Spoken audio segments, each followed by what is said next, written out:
अस्सलाम वालेकुम बच्चों, कैसे हो आप लोग? ठीक हो स्टूडेंट्स?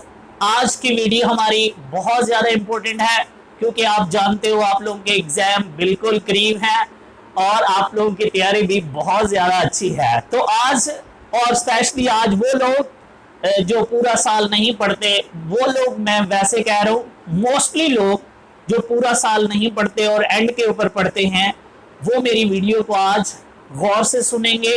और अपने पास बच्चों आप लोग एक पेन और एक रजिस्टर लेके बैठो ताकि आप लोग मेरी बातों को नोट करते रहिएगा। आज मैं आप लोगों के साथ बहुत ज़्यादा इंपॉर्टेंट बातें शेयर करने वाला हूं। आप लोग जानते हो बच्चों कि केमिस्ट्री के अंदर केमिस्ट्री एक खुश्क सब्जेक्ट माना जाता है और लोग बहुत सारे इससे डरते हैं और वैसे डरना भी चाहिए, मुश्किल तो है। अच्छा, इसके मुश्किल होने की दो वजूहात हैं। आज मैं आपको बताऊंगा बच्चों कौन लोग हैं जो केमिस्ट्री में मोस्टली फेल होते हैं। हालांकि ये इतनी आसान है, आपको आज एक ऐसी ट्रिक बताने वाला हूं, अगर आप इसी को फॉलो करोगे तो इंशाअल्लाह ताला 70 से 80 मार्क्स आप ले सकते हो। अगर आप सिर्फ पास होना चाहते हो तो सिर्फ एक दिन अगर आप केमिस्ट्री पढ़ते हो तो आप लोग इजीली पास हो सकते हो, और अगर आप 70 से 80 मार्क्स लेना चाहते हो तो सिर्फ आपको एक वीक 10 दिन आपने पढ़ना है। इंशाअल्लाह ताला आपके 70 से 80 मार्क्स आ जाएंगे।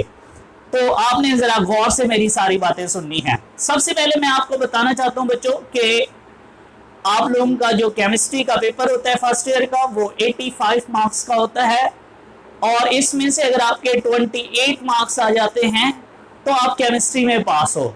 लेकिन आपको पता है बहुत सारे लोगों के 28 मार्क्स नहीं आते, जिसकी वजह से वो लोग फेल हो जाते हैं। तो अब मैं बताऊं जरा वो कौन लोग हैं जो फेल होते हैं।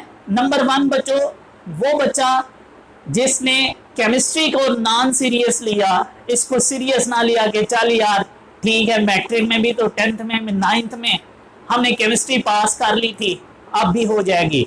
गलत बात है, ऐसा बिल्कुल ना सोचो बच्चों, क्योंकि 9th 10th की केमिस्ट्री और फर्स्ट ईयर की केमिस्ट्री में ज़मीन आसमान का डिफरेंस है बच्चों। वो सारी डेफिनेशंस होती हैं 9th 10th में, और फर्स्ट ईयर की केमिस्ट्री में आपको बड़ी मुश्किल से पेपर में कहीं कोई एक दो डेफिनेशंस मिलती हैं, बाकी सारे कॉन्सेप्चुअल क्वेश्चन होते हैं। आज वो कॉन्सेप्चुअल क्वेश्चन मैं आपके साथ शेयर करूंगा कि आपने ये वाले क्वेश्चंस हैं जो कि कुछ एक्सरसाइज के होंगे बच्चों, जो मैं आपको बताने वाला हूं, और कुछ हर टॉपिक के अंदर जो मोस्ट इंपॉर्टेंट क्वेश्चन है जो बार बार हमारे एग्जाम के अंदर रिपीट होते हैं बच्चों, आज वो भी मैं आपके साथ शेयर करने वाला हूं। अब हम लोग चैप्टर 1 से स्टार्ट करते हैं जी। अब मैं एक बात आपको बताऊं बच्चों, सबसे पहले कि अगर आप मेरी वीडियो सिर्फ इसलिए देख रहे हैं कि हमने केमिस्ट्री में पास होना है और पता नहीं कैसे पास हो सकते हैं, तो बच्चों ये देखो, ये आपके सामने सिर्फ और सिर्फ मैंने 2 चैप्टर्स लिखे हुए हैं। एक चैप्टर नंबर 1 है और एक चैप्टर नंबर 2 है। अगर आप सिर्फ ये 2 चैप्टर भी केमिस्ट्री के कर लेते हो, जो कि एक दिन में इजीली हो सकते हैं, अगर आप ये कर लो तो बच्चों आप केमिस्ट्री में पास हो, आपको पूरी बुक करने की जरूरत भी नहीं पड़नी। इसके साथ आपने इन 2 चैप्टर्स के साथ सबसे पहले मैं शॉर्ट MCQ से हम स्टार्ट करते हैं बच्चों।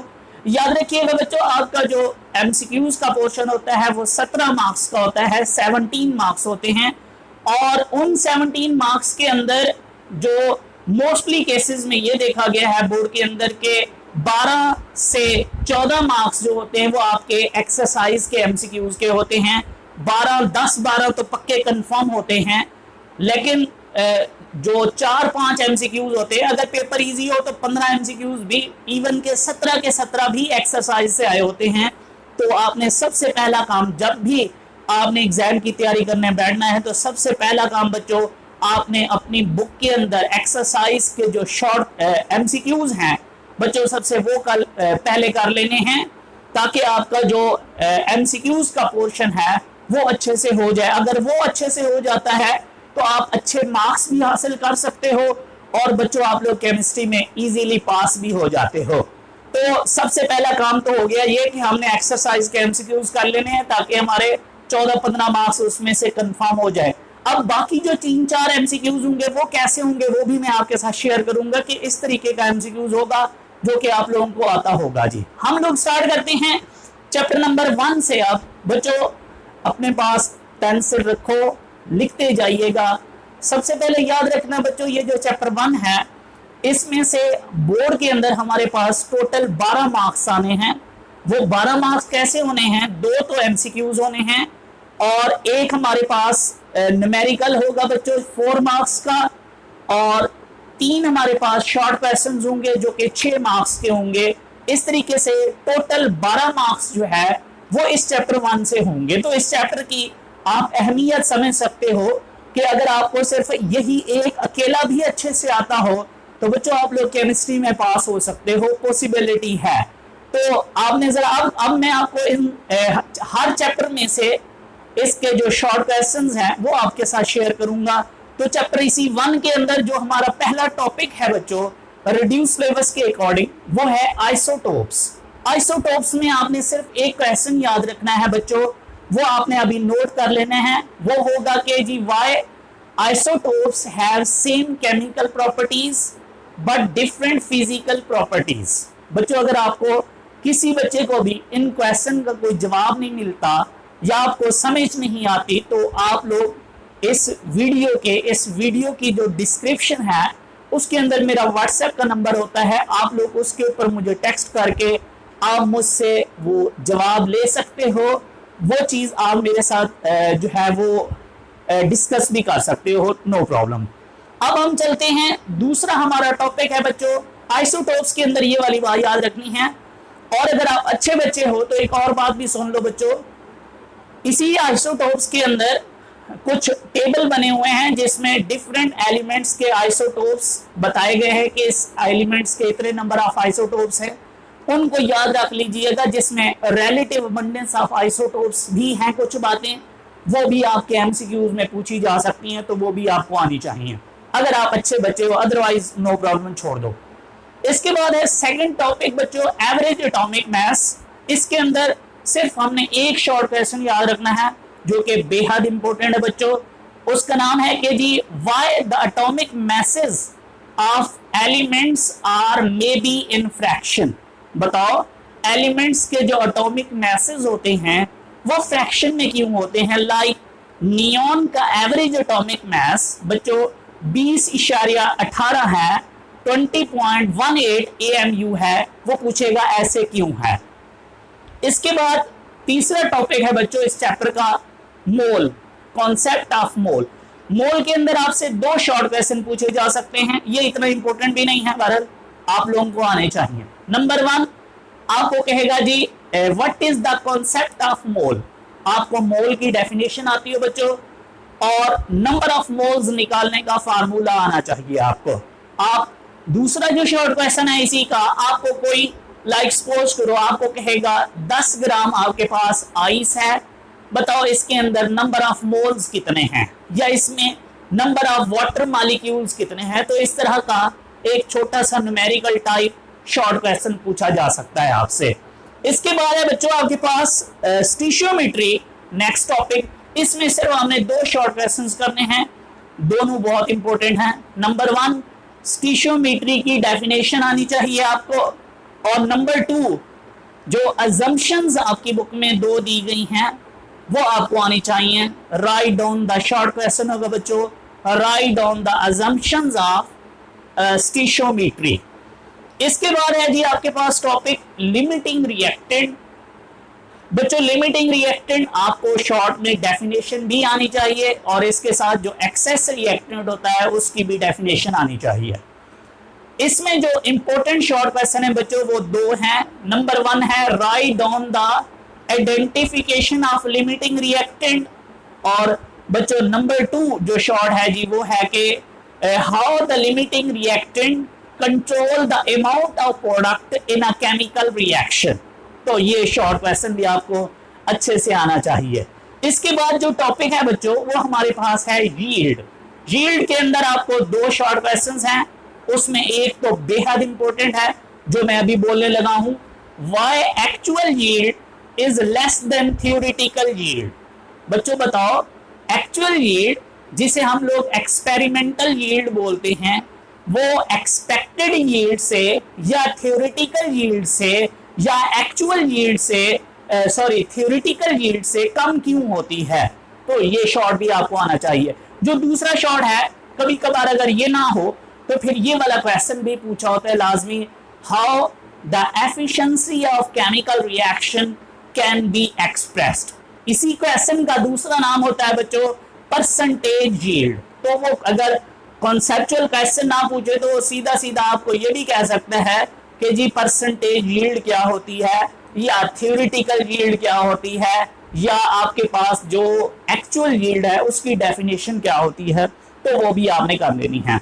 इसके ये तो जो मैंने आपको शॉर्ट क्वेश्चंस बताए हैं, ये मैंने आपको अंदर जो बुक से कॉन्सेप्चुअल क्वेश्चंस होते हैं ये वो मैंने बताए हैं बच्चों। याद रहे केमिस्ट्री का पेपर जो है वो कुछ ना कुछ एक्सरसाइज से भी होता है और कुछ ना कुछ बच्चों अंदर से कॉन्सेप्चुअल भी होता है। तो कॉन्सेप्चुअल क्वेश्चन तो ये। अब मैं चलता हूं एक्सरसाइज की तरफ। बच्चों एक्सरसाइज के जो शॉर्ट क्वेश्चन हैं, टोटल मैं आपको 7 शॉर्ट क्वेश्चन बताने लगा हूं, उनको अच्छे से कर लो इंशाल्लाह। 1 या 2 शॉर्ट क्वेश्चन सिर्फ इन्हीं 7 में से होंगे, इनको अच्छे से आपने कर लेने हैं। ये क्वेश्चन नंबर 9 है बच्चों। इस क्वेश्चन नंबर 9 के अंदर आपने एक ए पार्ट, एक बी और एक सी पार्ट कर लेना है, ये 3। इसके बाद क्वेश्चन नंबर 25 है।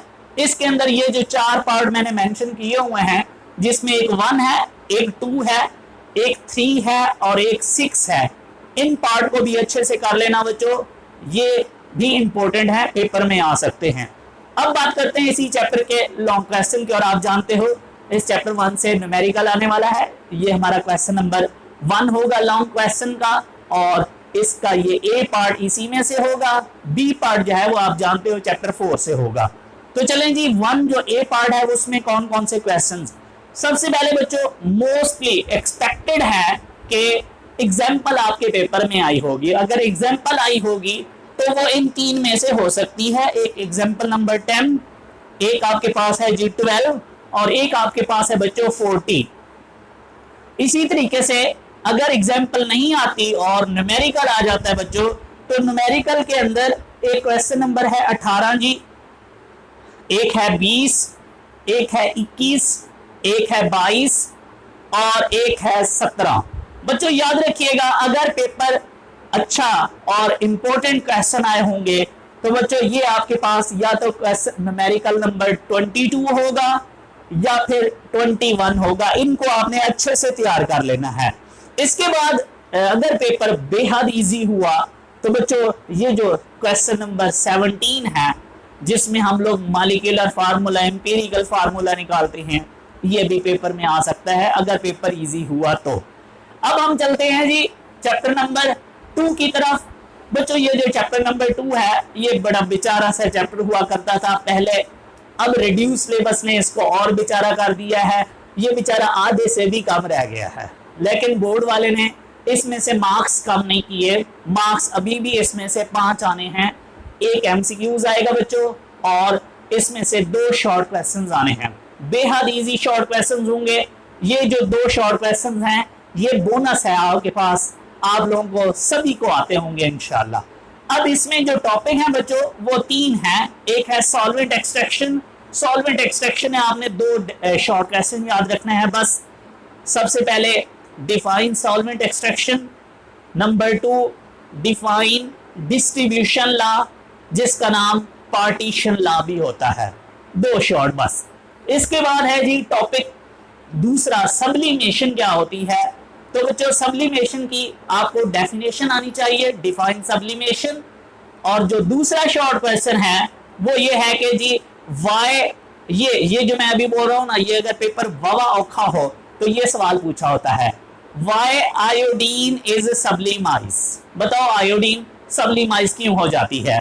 इसके बाद हमारा तीसरा और आखिरी टॉपिक है क्रोमेटोग्राफी। इसमें से एक शॉर्ट क्वेश्चन लाजमी आएगा, एक जो है ऊपर वाले 2 में से आएगा, एक इस क्रोमेटोग्राफी में से आएगा। क्रोमेटोग्राफी में से जो मोस्ट एक्सपेक्टेड है कि ये आ जाएगा वो है what is RF value. RF value बताओ क्या होती है, और ये बताओ इसका यूनिट क्यों नहीं होता। और नंबर 2 क्रोमेटोग्राफी की डेफिनेशन, नंबर 3 क्रोमेटोग्राफी की एप्लीकेशन, कोई सी 2 बता दो। इसके बाद अगर पेपर वावा आसान हो तो इसमें 2 टाइप्स हैं, एक है स्टेशनरी फेस और एक होती है मोबाइल फेज, दोनों में डिफरेंस पूछा होगा। इसी तरीके से क्रोमेटोग्राफी की दो टाइप्स भी हैं, एक है पार्टीशन क्रोमेटोग्राफी और एक होती है एडजॉर्प्शन क्रोमेटोग्राफी।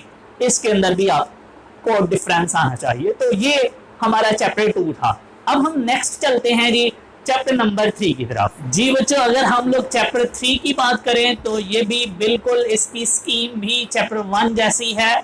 इसमें से 2 एमसीक्यूज आने हैं 2 मार्क्स के, और एक लॉन्ग क्वेश्चन आएगा और वो थ्योरी का लॉन्ग क्वेश्चन होगा, और वो जो क्वेश्चन नंबर आपका 2 लॉन्ग होगा वो उसके अंदर ए पार्ट होगा, इसके साथ बी पार्ट चैप्टर 5 से होगा।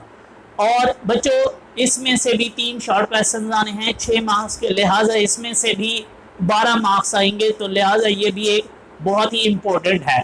इस चैप्टर ये वाला इस दफ़ा आप लोगों के लिए और भी आसान हो गया है, क्योंकि हर बार इस चैप्टर में जो मुश्किल टॉपिक थे वो उन्होंने इस दफ़ा रिड्यूस सिलेबस के अंदर निकाल दिए हैं। तो ये चैप्टर एक तो आसान भी हो गया है और इसमें से मार्क्स भी अभी उतने हैं, तो आप लोगों के पास बड़ा एक अच्छा मौका है।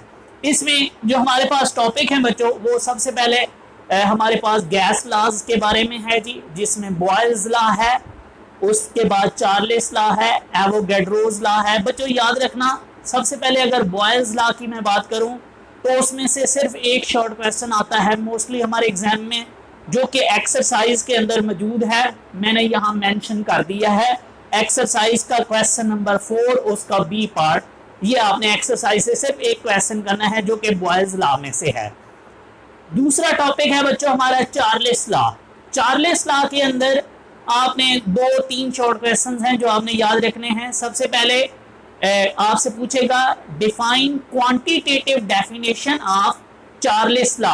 याद रहे वो चार्ल्स लॉ की दूसरी डेफिनेशन नहीं बोलने लग जाना आपने कि the volume of a gas is directly proportional to the T when the pressure is constant. ये वाली नहीं, वो जो दूसरी डेफिनेशन है कि जब चार्ल्स ने टेम्परेचर 1 डिग्री सेल्सियस बढ़ाया या कम किया तो वॉल्यूम ऑफ अ गैस के अंदर 1/273 टाइम्स क्या होता था, इजाफा होता था, या उसमें क्या होती थी, कमी रिस्पेक्टिवली। वो वाली डेफिनेशन और उसका फार्मूला भी दिया हुआ आपकी बुक में, वो करना है जो एब्सोल्यूट जीरो के अंदर। इसी के अंदर दूसरा क्वेश्चन बच्चों चार्ल्स से आपसे ये भी पूछा जा सकता है। चार्ल्स का जो ग्राफ है वो जब एंड होता है तो वहाँ एक पैराग्राफ है कि जी जो -273 डिग्री सेल्सियस है बच्चों, चार्ल्स के मुताबिक वो पॉसिबल कोल्डेस्ट टेम्परेचर होता है। Means why -273 degree celsius is the possible coldest temperature. Paper बहुत मुश्किल हो तो ये क्वेश्चन आया होता है, अदरवाइज नहीं आया होता। तो जो लोग पास होना चाहते हैं वो इसको छोड़ सकते हैं। इसके बाद है बच्चों आपके पास जो डेफिनेशन है बच्चों एब्सोल्यूट जीरो की, वो आपको आनी चाहिए। इसके अंदर स्केल्स हैं थर्मोमीट्री के बच्चों, वो भी आप पढ़ लेने हैं, जिसमें केल्विन स्केल होगा, फ़ारेनहाइट होगा और सेल्सियस स्केल होगा। इनका कंपैरिजन आपसे पूछ सकता है, या इनके जो फार्मूले हैं कम से कम वो आपको आने चाहिए, क्योंकि आपको एक टेम्परेचर लाइक सपोज करो वो सेल्सियस डिग्री में कोई टेम्परेचर दे देगा और कहेगा इसको केल्विन में चेंज कर दो। अगर आप अच्छे बच्चे हो तो करो, अदरवाइज PV = nRT। ये इसमें 3 क्वेश्चंस बहुत इंपॉर्टेंट हैं जो कि आपको आने चाहिए। नंबर 1 ये जो बोल रहा हूँ ये इतना इंपॉर्टेंट नहीं है, आप करो तो ठीक है, अदरवाइज नो प्रॉब्लम। आपको कहेगा जी आप प्रूव करके दो PV = nRT कैसे प्रूव होती है। नंबर 2 बच्चों आपके पास ये वाला क्वेश्चन बहुत इंपॉर्टेंट है, आपसे पूछेगा कि जो PV = nRT में ये जो जर्नल गैस कांस्टेंट है R, तो कहेगा calculate the units of R at STP पे भी पूछ सकता है बच्चों, या SI यूनिट्स में भी पूछ सकता है।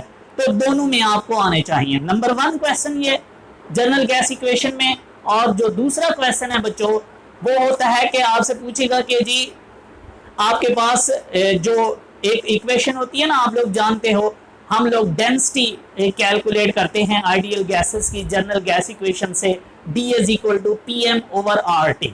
तो इस इक्वेशन से एक शॉर्ट क्वेश्चन बनाता होता है कि what is the effect of temperature and pressure on the density of ideal gas. तो बच्चों इनका आपने ये इक्वेशन लिखनी है और इसको आपने डिस्क्राइब कर देना है कि सर इसका ये जवाब है। तो जर्नल गैस इक्वेशन में से ये क्वेश्चंस आपको आने चाहिए जी। इसके बाद आपके पास आ जाता है जी most important topic, Dalton's law of partial pressure. बच्चों ये आपका लॉन्ग क्वेश्चन है, पहला इंपॉर्टेंट लॉन्ग जो कि आपसे एग्जामिनर पूछ सकता है। इसमें शॉर्ट क्वेश्चन बहुत ज्यादा हैं। सबसे पहले तो आपको डाल्टन्स लॉ की डेफिनेशन आनी चाहिए। नंबर 2 आपको पार्शियल प्रेशर क्या होता है उसकी डेफिनेशन बच्चों आनी चाहिए।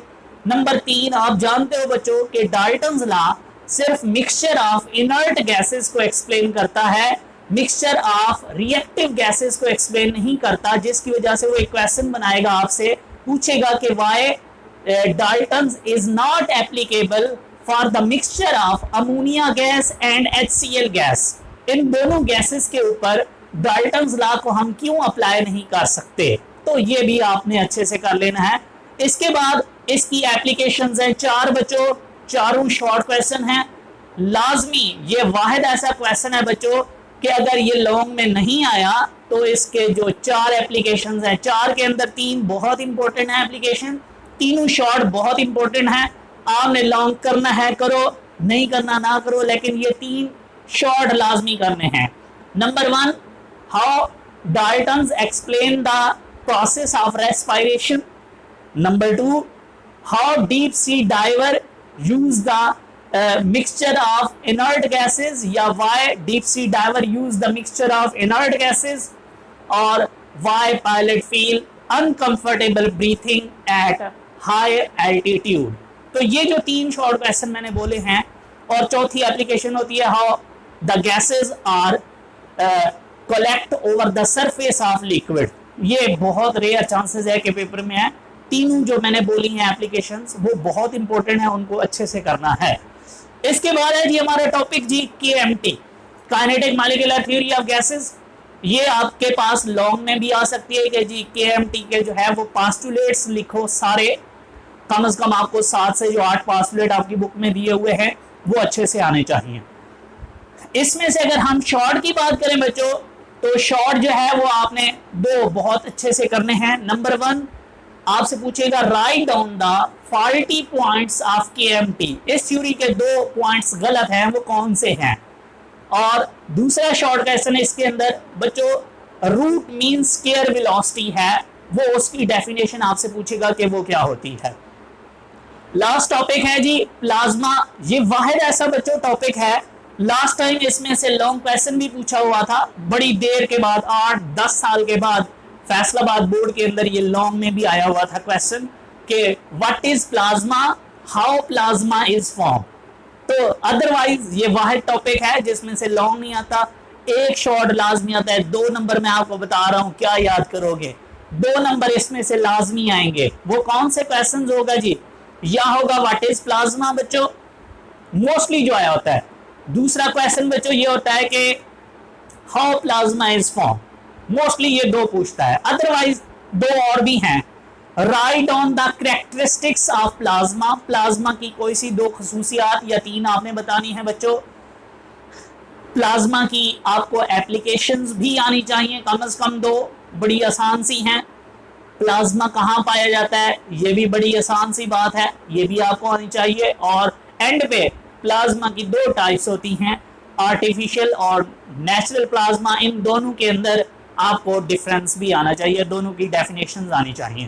तो इस तरीके से ये चैप्टर आपका यहाँ खत्म होगा। अब हम चलते हैं जी चैप्टर नंबर 14 की तरफ, जो कि बहुत इंपॉर्टेंट है। याद रखना इस चैप्टर में से ना 14 मार्क्स आने वाले हैं, 14 नंबर आने वाले हैं। और इस दफ़ा रिड्यूस सिलेबस की वजह से बहुत ही थोड़ा सा रह गया बेचारा, लेकिन मार्क्स अभी भी 14 हैं, तो इसलिए इस चैप्टर को अच्छे से करना है।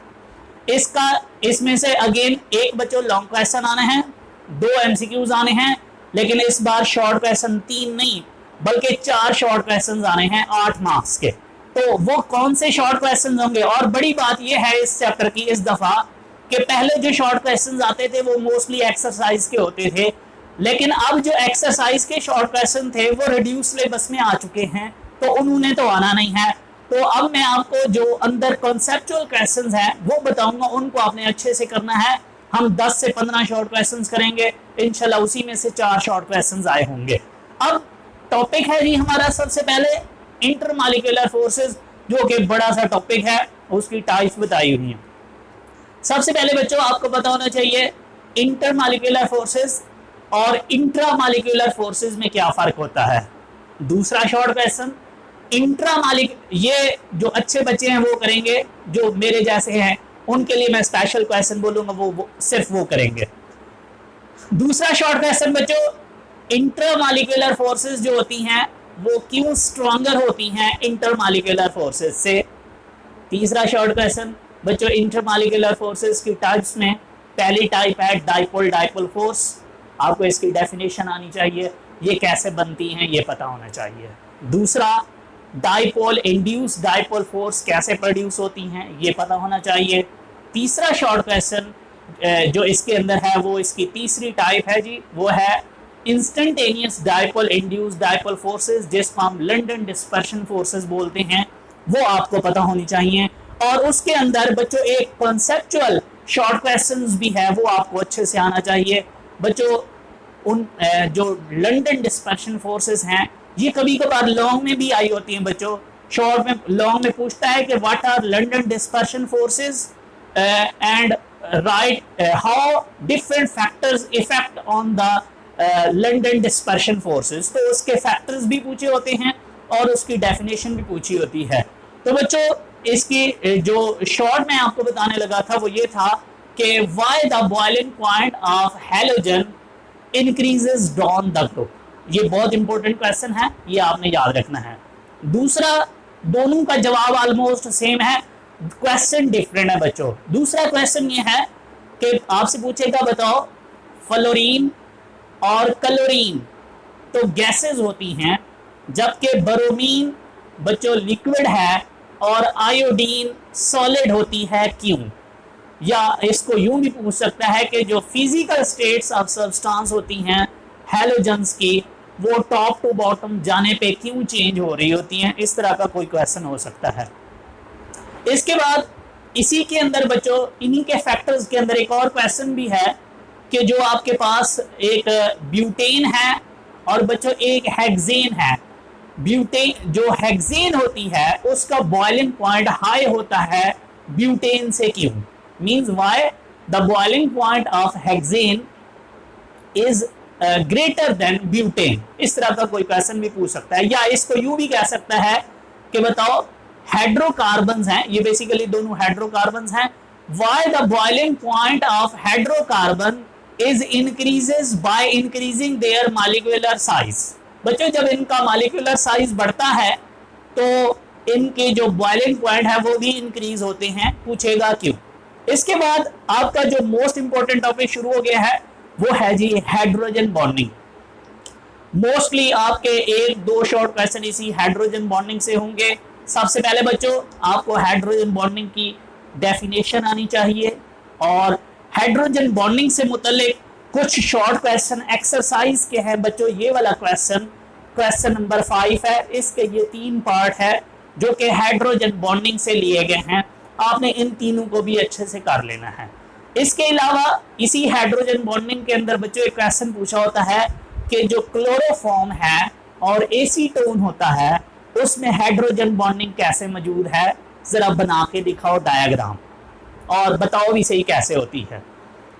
इसी के अंदर बच्चों एक और क्वेश्चन आपसे ये भी पूछा जाता है कि जो इसकी बेसिकली हाइड्रोजन बॉन्डिंग की जो पहली एप्लीकेशंस है या उसकी जो प्रॉपर्टीज है, thermodynamic properties of covalent hydrides, उसमें कुछ क्वेश्चंस हैं जो बहुत ज्यादा इंपॉर्टेंट हैं। जैसा कि आपसे पूछेगा why the boiling point of water is greater than HF, hydrogen fluoride से वाटर का बॉइलिंग पॉइंट क्यों ज्यादा होता है, या इथाइल अल्कोहल से वाटर का बॉइलिंग पॉइंट क्यों ज्यादा होता है। या आपसे पूछेगा बताओ H2O तो लिक्विड है जबकि H2S गैस होती है, क्यों। ये बहुत इंपॉर्टेंट है दोनों क्वेश्चन। एक जो अभी बोला था कि why the boiling point of water is greater than HF, दूसरा short question why H2O is a liquid but H2S is a gas, ये शॉर्ट भी आपको इसमें आना चाहिए जी। इसके बाद दूसरी जो इसकी एप्लीकेशन है या प्रॉपर्टी है बच्चों हाइड्रोजन बॉन्डिंग की, उसके अंदर है जी structure of ice. Structure of ice में बच्चों 3 शॉर्ट क्वेश्चन बहुत इंपॉर्टेंट हैं। Number 1, why ice floats on the surface of water, जो कि आप 9th में भी पढ़ चुके हो।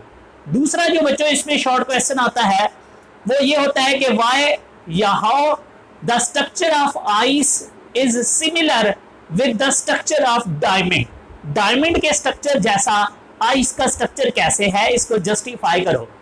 तीसरा और आखिरी शॉर्ट क्वेश्चन इस टॉपिक का बहुत इंपॉर्टेंट, हाउ इक्वेटिक लाइफ या हाउ फिशेज एंड या how marine life survive under the blanket of ice या ड्यूरिंग द विंटर सीजन। जब सर्दियों का मौसम आता है तो फिश लोग, डड्डू लोग कैसे जो ऊपर बर्फ के ब्लॉक बन जाते हैं समुद्रों में, वो नीचे कैसे जिंदा रहते हैं। तो ये क्वेश्चन भी बहुत इंपॉर्टेंट है जी।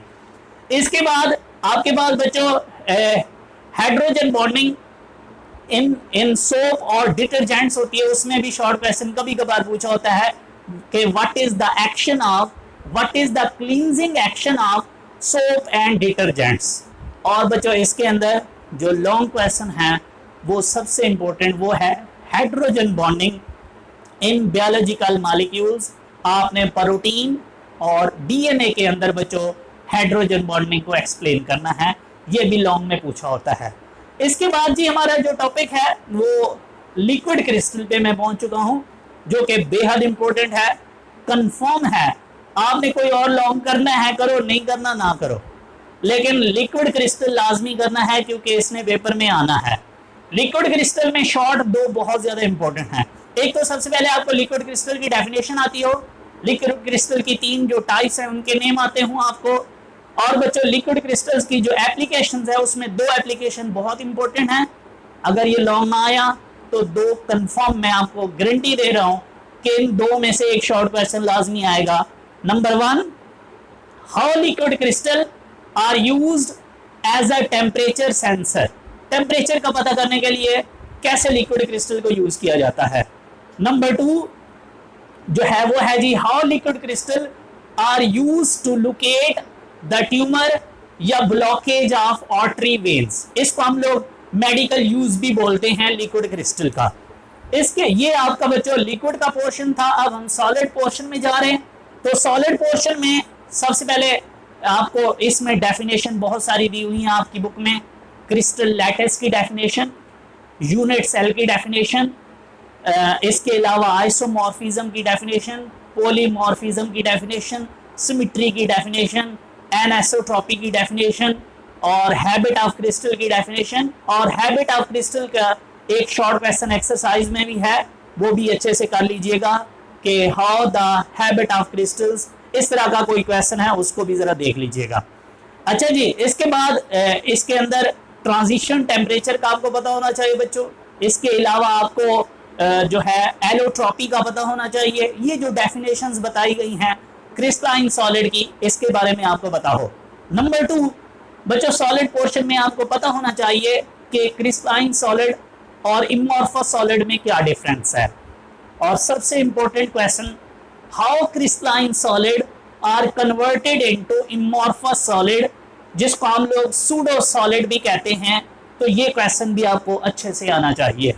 इसके बाद इस सॉलिड पोर्शन में से अगर हम लॉन्ग क्वेश्चन की बात करें बच्चों, तो अगर पॉसिबिलिटी है कि आपसे वो जो 7 क्रिस्टल सिस्टम है वो आपसे लॉन्ग क्वेश्चन में पूछा जा सकता है। और उसके अंदर भी आपसे एमसीक्यूज भी आ सकते हैं, आपसे उसके एक्सेस पूछे जा सकते हैं। किसी भी सिस्टम के मींस क्यूबिक सिस्टम है तो आपसे उसको पूछेगा कि उसके बताओ एक्सेस कैसे होते हैं, उसके एंगल कौन से होते हैं और उसमें एग्जाम्पल कौन सी होती है। तो इस तरीके से कोई एक सिस्टम शॉर्ट में भी पूछा जा सकता है। अब हम नेक्स्ट चलते हैं जी चैप्टर नंबर 5 की तरफ। जी बच्चों, अब हम लोग बात करने लगे हैं चैप्टर नंबर 5 के ऊपर, जो कि बहुत ज़्यादा इंपॉर्टेंट है। अगेन इसकी स्कीम बिल्कुल वैसी है जैसे चैप्टर 4 की थी, मींस इसमें से भी बच्चों 14 मार्क्स आने वाले हैं। तो इसकी भी बहुत ज़्यादा इंपॉर्टेंस है, इसको अच्छे से तैयार कीजिएगा। इसमें जो हमारे पास टॉपिक है बच्चों, सबसे पहला जो टॉपिक है वो हमारे पास सब एटॉमिक पार्टिकल्स हैं एटम के, जिसमें इलेक्ट्रॉन है, प्रोटॉन है और न्यूट्रॉन है। बच्चों इसमें इन तीनों में से जो इलेक्ट्रॉन में से शॉर्ट क्वेश्चंस आते हैं बच्चों, मींस जिसे हम डिस्कवरी ऑफ कैथोड रेज भी कहते हैं। How cathode rays drive a small paddle wheel. बच्चों कैथोड रेज और पॉजिटिव रेज में से जो शॉर्ट क्वेश्चन बन सकते हैं वो ये एक्सरसाइज का क्वेश्चन नंबर 4 है। इसको आपने अच्छे से करना है क्योंकि इनमें सारे क्वेश्चन मौजूद हैं जो कैथोड रेज के और पॉजिटिव रेज के हो सकते हैं। ये लॉन्ग में नहीं आते, ये शॉर्ट में पूछे होते हैं। इसके बाद है न्यूट्रॉन। न्यूट्रॉन के अंदर बच्चों आपने 3 शॉर्ट क्वेश्चन हैं जो बहुत ज्यादा इंपॉर्टेंट हैं। नंबर 1 आपने इक्वेशन याद रखनी है कि न्यूट्रॉन कैसे प्रोड्यूस हुए थे। Write equation in which neutron are produce. Number 2 बच्चों write on the free decay of neutron, ये क्वेश्चन आपको आना चाहिए। तीसरा क्वेश्चन बच्चों स्लो न्यूट्रॉन और फास्ट न्यूट्रॉन के अंदर डिफरेंस आना चाहिए। चौथा बहुत ज्यादा important, how neutron act as a projectile. बच्चों ये शॉर्ट भी आपको आना चाहिए। ये सब एटॉमिक पार्टिकल में से इतने क्वेश्चंस आने चाहिए। इसके बाद आपके पास मिलीकेन्स ऑयल ड्रॉप मेथड है बच्चों। 4 जान इलेक्ट्रॉन को मालूम करने के लिए वो लॉन्ग क्वेश्चन है, वो आपने अच्छे से करना है। इसके बाद उसी के अंदर एक शॉर्ट भी है बच्चों, calculate the mass of electron, तो वो भी आपने अच्छे से कर लेना है। इसी तरीके से एक लॉन्ग और भी है, measurement of E over M value, कर लीजिएगा, इतना ज्यादा इंपॉर्टेंट नहीं है लेकिन पेपर में आ सकता है। इसके बाद आपके पास रदरफोर्ड का एटॉमिक मॉडल है। इसके जो डिफेक्ट्स हैं बच्चों वो आपने याद कर लेने हैं, वो शॉर्ट में पूछे हो सकते हैं। इसी तरीके से बोहर का एटॉमिक मॉडल बच्चों, बोहर की 2 जो डेरिवेशंस मौजूद हैं, एक radius of electron in nth orbit और एक energy of electron in nth orbit. बच्चों ये दोनों डेरिवेशन आपको अच्छे से आनी चाहिए। ये ऑलमोस्ट सभी बोर्ड के अंदर ये क्वेश्चन लाजमी पूछा होगा, तो इसको अच्छे से कर लेना है इन 2 क्वेश्चंस को। बाकी करने हैं करो, अदरवाइज छोड़ दो। इसके बाद है जी आपके पास क्वांटम थ्योरी प्लांक्स की, ये आपके पास शॉर्ट क्वेश्चन में भी पूछी हो सकती है, लॉन्ग में भी पूछी हो सकती है। आपको 2 कम से कम उसके पास्टुलेट्स आने चाहिए और उसके अंदर जो उसने डेफिनेशंस बताई हुई हैं, जिसमें फ्रीक्वेंसी है, वेव लेंथ है, वेव नंबर है, ये भी आपको बच्चों डेफिनेशंस के तौर पे पूछ सकता है, तो ये भी आपको आती हूँ। इसके बाद स्पेक्ट्रम है बच्चों, स्पेक्ट्रम आपने कंप्लीट याद करना है। ये लॉन्ग में ना आया, शॉर्ट में लाजमी आएगा। सीधे सीधे शॉर्ट होंगे जो आपकी बुक में लिखे हुए हैं। स्पेक्ट्रम क्या है, उसकी एग्जांपल, स्पेक्ट्रम की टाइप्स हैं, उनमें डिफरेंस, फिर उनकी आगे टाइप्स हैं, उनमें डिफरेंस। हाइड्रोजन जो स्पेक्ट्रम इसमें अकेला है वो भी लॉन्ग में पूछा हो सकता है, तो स्पेक्ट्रम आपने कंप्लीट करना है। इसके बाद है जी डुअल नेचर, जो जिसमें डी ब्रोगले जो है वो जस्टिफाई करता है कि मैटर की डुअल नेचर होती है। वो आपके पास शॉर्ट में पूछी हो सकती है कि वो इक्वेशन लिखो कैसे ड्राइव की उसने। इसके बाद हाइजेनबर्ग अनसर्टेनिटी प्रिंसिपल है बच्चों, उसकी आपको डेफिनेशन आती हो, उसकी मैथमेटिकल फॉर्म आती है। और अगर आप अच्छे बच्चे हो तो हाइजेनबर्ग को एक्सप्लेन करने के लिए जो कॉम्पटन इफेक्ट है वो क्या है उसके बारे में भी आपको पता होना चाहिए। इसके बाद शेप्स ऑफ ऑर्बिटल है, ये आपसे लॉन्ग में पूछ सकता है अगर पेपर बहुत आसान हो। इसके बाद है जी क्वांटम नंबर्स। क्वांटम नंबर्स बच्चों शॉर्ट में पूछ सकता है, सिंपल सिर्फ इतना कि व्हाट आर क्वांटम नंबर्स, बस।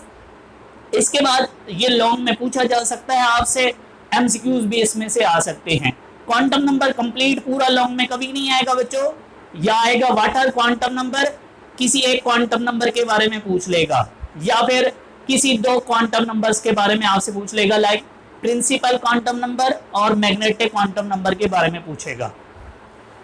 एक्सरसाइज के क्वेश्चन जैसे मैं पहले बता चुका हूं, क्वेश्चन नंबर 4 तो करना ही है। इसके साथ क्वेश्चन नंबर 7, अगर आप अच्छे बच्चे हो तो एक्सरसाइज का ये जो 2 क्वेश्चंस मैंने बताए हैं ये करो, अदरवाइज ये भी नहीं कर सकते, आप छोड़ दो। क्वेश्चन नंबर 7 का एक डी पार्ट है और एक ई। क्वेश्चन नंबर 8 का ए पार्ट और बी पार्ट। अगर आप अच्छे बच्चे हो, आप चाहते हो कि आपके 80+ मार्क्स हों, तो ये भी क्वेश्चंस कर लीजिएगा। अब हम चलते हैं चैप्टर नंबर 6 की तरफ, केमिकल बॉन्डिंग।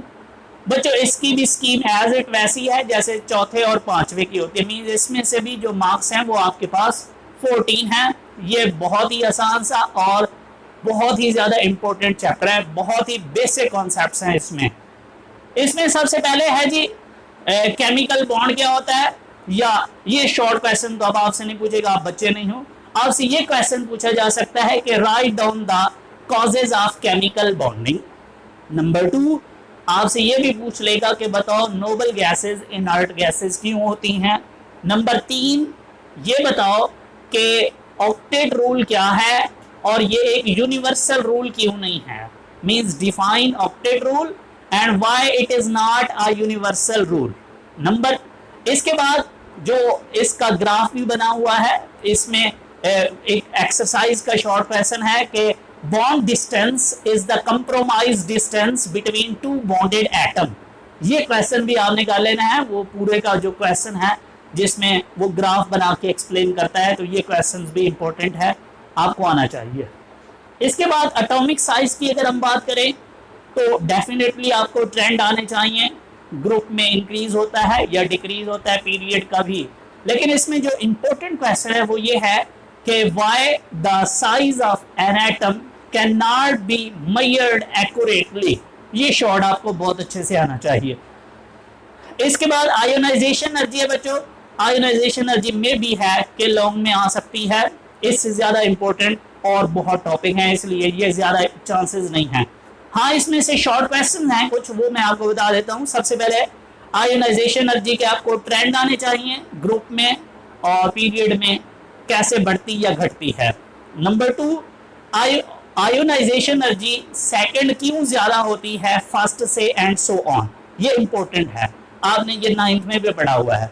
जो सबसे मोस्ट इंपॉर्टेंट क्वेश्चन है बच्चों इसमें वो ये है कि how ionisation energy have the index of metallic character. ये क्वेश्चन आपको मास्टर आना चाहिए।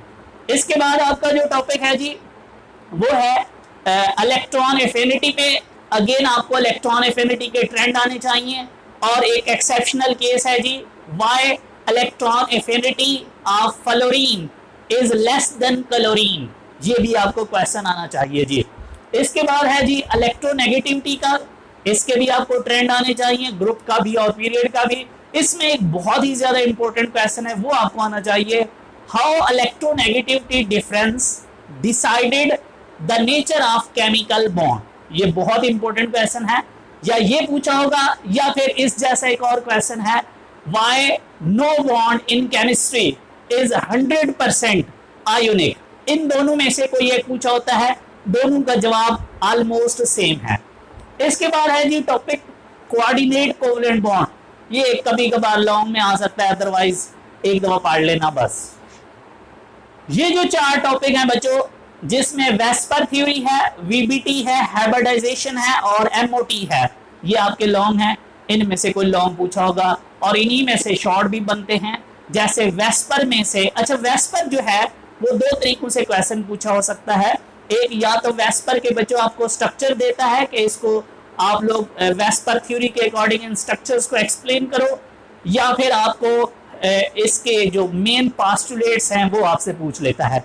इनके पास्टुलेट में 2 बहुत इंपॉर्टेंट शॉर्ट हैं। एक तो बेसिक अजम्पशंस क्या है वेस्पर थ्योरी की, ये आपको पता होना चाहिए, और सबसे मोस्ट इंपॉर्टेंट क्वेश्चन बच्चों कि how lone pair of electron या why lone pair of electron occupy more space than bond pair of electron. ये क्वेश्चन बहुत इंपॉर्टेंट है, आपको अच्छे से आना चाहिए। इसी तरीके से अगर मैं वीबीटी की बात करूं तो वीबीटी के अंदर 2 बहुत इंपॉर्टेंट क्वेश्चन हैं। एक, वीबीटी लॉन्ग में बहुत रेयर चांसेस हैं पेपर में लॉन्ग में आई हो, इसमें से ये 2 शॉर्ट क्वेश्चन इंपॉर्टेंट हैं जो पूछे होते हैं। नंबर 1 बच्चों, सिग्मा बॉन्ड और पाई बॉन्ड में डिफरेंस बताओ। दूसरा short, why sigma bond is stronger than pi bond, या इसी क्वेश्चन को यूं भी पूछ लेता है कभी कभार कि why pi bond is more diffusible than sigma bond. तो ये बहुत ही ज्यादा इंपॉर्टेंट क्वेश्चन है, दोनों इनको अच्छे से करना है। इसके बाद है जी हाइब्रिडाइजेशन, ये लॉन्ग है, इसमें से शॉर्ट नहीं पूछा होगा। कोई टाइप 1 के ऊपर नोट लिखने को बोल देगा, कोई एग्जांपल बोल देगा, कुछ भी कह सकता है। इसके बाद एमओटी है बच्चों, एमओटी भी आपके पास, इसमें एक शॉर्ट भी बहुत इंपॉर्टेंट है बच्चों एमओटी में कि why MOT is superior than VBT, ये क्वेश्चन भी आपको आना चाहिए। इसके बाद जो एमओटी के दो स्ट्रक्चर हैं, एक N2 का स्ट्रक्चर बच्चों, एक O2 का स्ट्रक्चर, ये आपको अच्छे से आने चाहिए क्योंकि हर बार इन दोनों स्ट्रक्चर में से कोई एक स्ट्रक्चर जो है वो लॉन्ग में पूछा होता है। तो अब हम चलते हैं जी चैप्टर नंबर 7 की तरफ। बच्चों हम लोग बात करने लगे हैं जी चैप्टर 7 की। बच्चों इससे पहले चैप्टर 5 के अंदर हम लोगों ने एक क्वेश्चन स्किप किया था जो कि था जी defects of Bohr atomic model. बच्चों वो लॉन्ग में भी आ सकते हैं, उसमें से अदरवाइज दो शॉर्ट मोस्टली पूछे होते हैं, उनमें से कोई सा एक स्टार्क इफेक्ट या जी मैन इफेक्ट, तो वो भी आपको आने चाहिए। इसी तरीके से बच्चों अगर कोई क्वेश्चन आपको ऐसा लगता है कि भाई ये तो बड़ा इंपॉर्टेंट था लेकिन सर ने उसको स्किप कर दिया है, वो हो सकता है कि मुझसे बोलने में या वैसे ही ना चाहते हुए वो मैं भूल गया हूँ या ना बता पाया, तो आप मुझे कमेंट के अंदर या व्हाट्सएप के ऊपर मुझसे कंफर्म कर सकते हो कि सर ये वाला क्वेश्चन आपने नहीं कहा, क्या हमने छोड़ देना है। तो अगर वो वाकईतन इम्पोर्टेंट हुआ तो मैं कहूँगा ज़रूर कर लो। तो चलें जी चैप्टर 7 के अंदर बच्चों सबसे पहले अगर हम इसकी स्कीम की बात करें तो इसके साथ 6 के साथ इसका पेयर होता है। इसमें से टोटल 11 मार्क्स आते हैं। छोटा सा आसान सा चैप्टर है, सबसे आसान इजी चैप्टर है ये। इसमें से 3 शॉर्ट क्वेश्चंस होते हैं इस चैप्टर में से बच्चों, एक इसमें से एमसीक्यूज होता है और एक लॉन्ग क्वेश्चन होता है। हम बात करते हैं जो शॉर्ट क्वेश्चंस हैं, और ये वाहिद ऐसा चैप्टर है जिसमें से शॉर्ट ऑलमोस्ट डेफिनेशंस होती हैं तीनों। सबसे पहले इसमें आपको सिस्टम की डेफिनेशन का पता होना चाहिए, सराउंडिंग का पता होना चाहिए, बाउंड्री का पता होना चाहिए, और स्टेट क्या होती है, इनिशियल स्टेट क्या होती है, फाइनल स्टेट क्या होती है। इसी तरीके से आपको पता होना चाहिए सबसे मोस्ट इंपॉर्टेंट डेफिनेशन है वो स्टेट फंक्शन क्या होता है बच्चों, ये आपको पता होना चाहिए। और एंथैल्पी को हम स्टेट फंक्शन क्यों कहते हैं ये भी आपको पता होना चाहिए बच्चों। इसके बाद है इंटरनल एनर्जी, आपको चेंज इन इंटरनल एनर्जी और चेंज इन एंथैल्पी के अंदर बच्चों फ़र्क पता होना चाहिए। और इसी इंटरनल एनर्जी के अंदर बच्चों हमारे पास एनर्जी को ट्रांसफ़र करने के जो 2 वेज बताए गए हैं, जिसमें एक हीट है और एक टेम्परेचर है, इन दोनों में आपको फ़र्क भी आना चाहिए बच्चों। इसी तरीके से स्टेट फंक्शन और पाथ फंक्शन के अंदर भी आपको डिफरेंस आने चाहिए। हीट और टेम्परेचर के अंदर भी आपको डिफरेंस आता हो बच्चों। इसके अलावा आपके पास जो हीट है उसको हम स्टेट फंक्शन क्यों नहीं कहते ये भी आपको पता होना चाहिए। प्रेशर वॉल्यूम वर्क क्या होता है केमिस्ट्री के अंदर बच्चों, उसके बारे में भी आपको पता होना चाहिए। इसके बाद जी आपके पास आ जाता है जी फर्स्ट लॉ ऑफ थर्मोडायनामिक्स, इसकी डेफिनेशन और इसकी जो मैथमेटिकल फॉर्म है आपको ड्राइव करनी आनी चाहिए। एंथैल्पी बच्चों आपका पहला लॉन्ग क्वेश्चन है। एंथैल्पी के ऊपर आपको वो जो delta H is equal to आपने प्रूव करना होता है बच्चों, वो आपको आना चाहिए प्रूव करना। इसके अंदर डिफरेंट टाइप्स की एंथैल्पी बताई गई हैं, जिसमें एंथैल्पी ऑफ एटॉमाइजेशन है, कंबस्शन है, सॉल्यूशन है, रिएक्शन है। बच्चों ये जो टाइप्स हैं इनमें से एक लाजमी शॉर्ट में आई होगी और उसकी एग्जांपल भी आपको आनी चाहिए।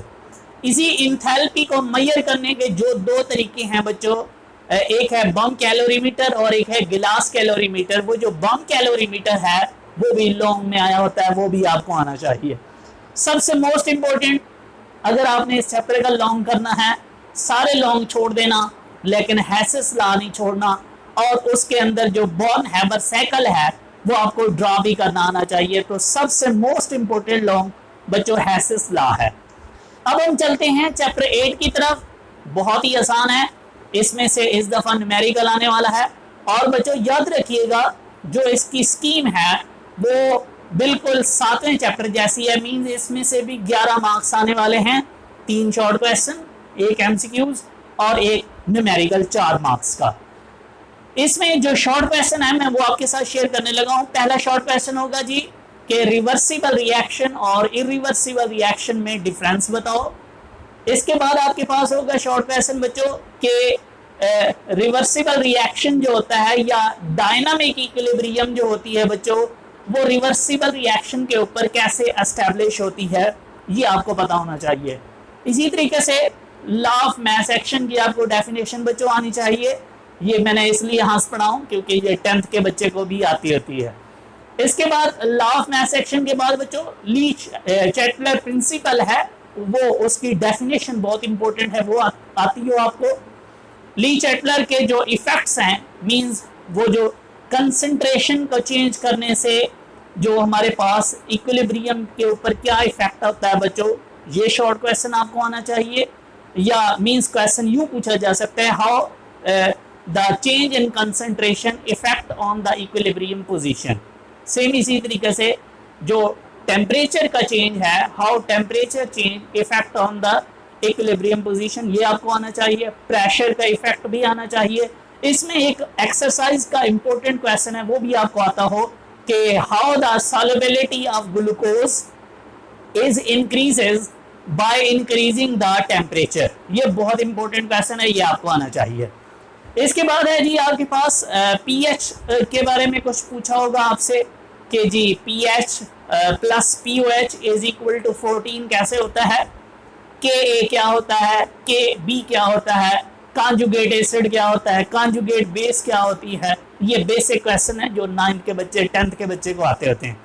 इसके बाद आपसे जो है वो ये पूछा जा सकता है जी कि आपके पास हेंडरसन इक्वेशन क्या होती है, किस तरीके से एसिडिक और बेसिक बफर सॉल्यूशन को की पीएच को मालूम करने के लिए वो यूज की जाती है।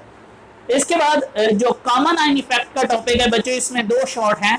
नंबर 1 कॉमन आयन इफेक्ट क्या होता है, और जो सबसे मोस्ट इंपॉर्टेंट है वो ये है कि how NaCl can be purified by common ion effect. Common ion effect method concept की मदद से हम लोग NaCl को कैसे प्योरीफाई करते हैं, ये क्वेश्चन भी आता हो आपको।